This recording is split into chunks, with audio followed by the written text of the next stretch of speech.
दाल बाटी खाने में जितनी स्वादिष्ट लगती है उतना ही रोचक है राजस्थान के इस प्रसिद्ध व्यंजन का इतिहास। जी हाँ, बात उस समय की है जब मेवाड़ राज्य का साम्राज्य पूरे राजस्थान में था और वो अपना विस्तार किए जा रहे थे। 8वीं सदी में राजा बप्पा रावल हुआ करते थे जो कि इस विस्तार को युद्ध कर रहे थे और बाटी का चलन उन्हीं के समय से आया है। सैनिक युद्ध पर जाने से पहले कच्ची बाटियों को रेत में दबा के जाते थे। दिन भर की धूप और गर्मी से ये बाटियाँ अच्छे से सिक जाती थी। शाम को युद्ध से लौटते समय ये सैनिक उन बाटियों को निकाल कर ले आते थे जिसे उस समय घी या फिर दही के साथ खाया जाता था।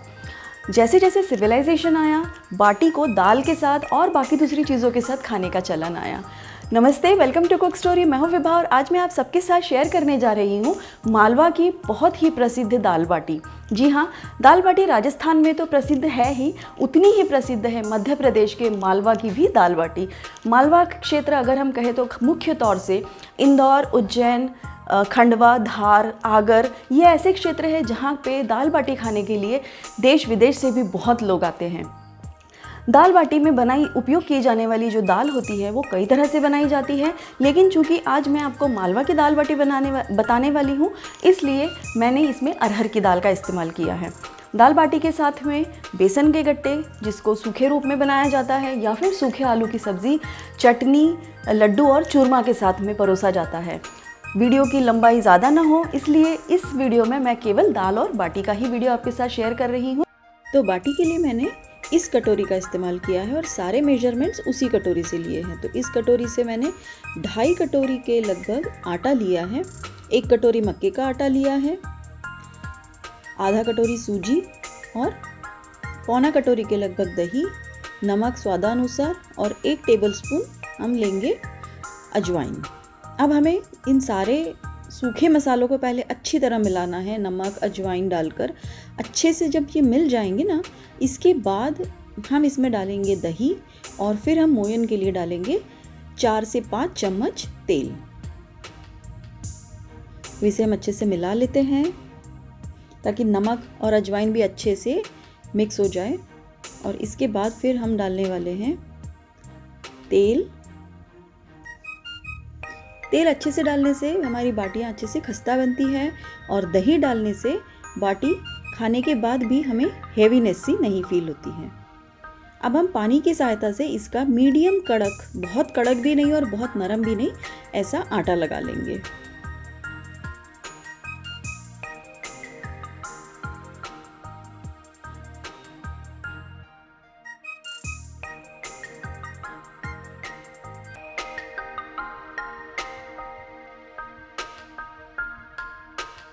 ये देखिए इतना कड़क, बहुत ज़्यादा नरम भी नहीं है ये और बहुत कड़क भी नहीं है।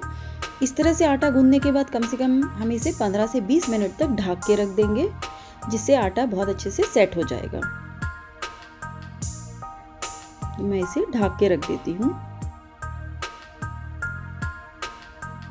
जब तक हमारा आटा सेट होता है तब तक हम इस तरह से गैस के ऊपर तंदूर को रख के उसे प्री हीट कर लेंगे, यानी कि खाली तंदूर को हमें इसे गर्म करना है।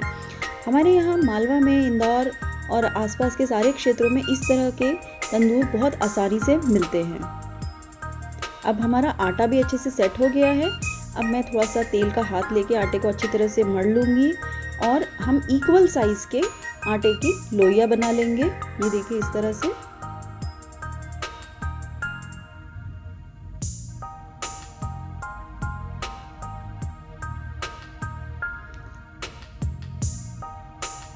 मैं इस तरह से डिवाइड करके बनाती हूँ जिससे कि मेरे सारी बाटियों का शेप जो है और साइज़ एक ही जैसा बनता है।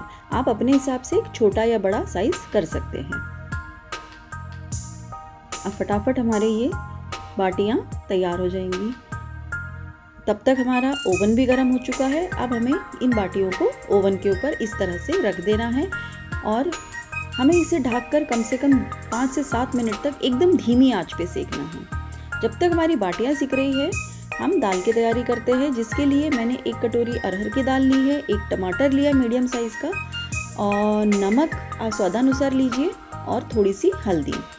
दाल को धोने के बाद उसी कटोरी से मैंने 2 कटोरी पानी डाला है, आधा टेबल स्पून हल्दी, 1 टेबलस्पून नमक और इस तरह से टमाटर को मैं 2 हिस्सों में बांट के इस तरह चीरा लगा के डाल के इसे हम 3 सीटी के लगभग होने देंगे।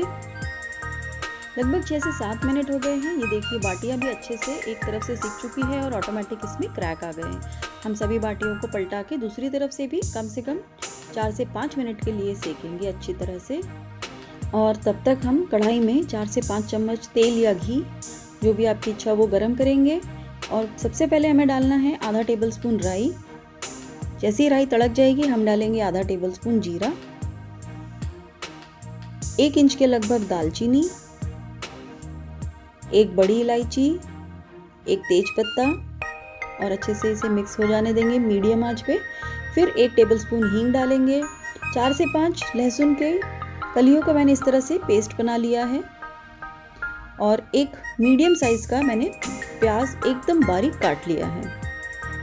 जैसे ही लहसुन हो जाएगा हम डालेंगे कटा हुआ प्याज और हम इसे प्याज को अच्छे से भून लेंगे।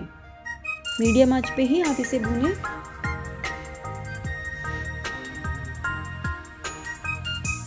इस तरह से दाल बहुत ही जल्दी बन जाती है क्योंकि टमाटर हमने पहले ही ऑटोमेटिकली जो दाल है कुकर में लगा के उसे पका लिया है, तो अब हमारा टाइम वेस्ट नहीं होगा। मैंने अब यहाँ लिया है 1 टेबलस्पून लाल मिर्च पाउडर, 3/4 टेबलस्पून लेंगे हम धनिया पाउडर। हल्दी हम ऑलरेडी दाल में डाल चुके हैं। 1 इंच के लगभग अदरक का भी मैंने यहाँ पेस्ट लिया है और इसे भी अब डाल दिया है इसमें। 1 बड़ा चम्मच कसूरी मेथी अच्छे से मसल के वो भी हम इसमें डाल देंगे। इस समय आंच को हमें एकदम सिम रखना है। अब हमारा मसाला अच्छे से हो गया है। हम उबली हुई दाल इसमें डाल देंगे और कंसिस्टेंसी जो है यानी गाढ़ापन आप अपने अकॉर्डिंगली थोड़ा सा पानी डाल के सेट कर लीजिए। मैं यहाँ पे आधा कटोरी के लगभग पानी डाल रही हूँ और अच्छे से उबल जाने पर हम आंच को बंद कर देंगे। दाल को हमें ढक के पकाना है। अच्छे से मिक्स कर देते हैं। इसे मैं ढक लेती हूँ। लगभग 2 से 3 मिनट में ही दाल अच्छे से उबल जाएगी। और अब चलिए तब तक हम बाटियाँ भी देख लेते हैं। दूसरी तरफ से भी बाटियाँ अच्छे से सिक चुकी है। कलर भी बहुत अच्छा हो गया है। ये जो नेचुरल क्रैक्स हमें दिख रहे हैं ये इंडिकेट करता है कि हमारी बाटियाँ बहुत अच्छे से सिक चुकी है। आँच को हम बंद कर देंगे और हमारी दाल भी देखिए बहुत अच्छे से उबल गई है। अब मैं इसके भी आंच बंद कर देती हूँ और अब हम इसके तड़के की फटाफट तैयारी करेंगे। इस बीच में बाटी को हमें इस तरह से तोड़कर घी में डुबा कर साइड में रखना है। बाटी में घी नहीं लगाया तो क्या लगाया। और तड़के के लिए मैंने छोटे से पैन में तेल लिया है जिसमें हम डालेंगे जीरा तड़क जाए। खड़ी लाल मिर्ची, भले ही ये तीखी नहीं होती लेकिन दिखने में बहुत ही अच्छा लुक देती है जब हम इसका तड़का लगाते हैं। और मैंने यहाँ पर कश्मीरी लाल मिर्ची जो कि खाली हमें कलर के लिए यूज़ करनी है, आधा टेबलस्पून के लगभग वो लिया है। आँच को बंद कर देंगे और इस तड़के को हमें दाल पर डालना है। और ये देखिए कितनी शानदार हमारी दाल बाटी एकदम तैयार है।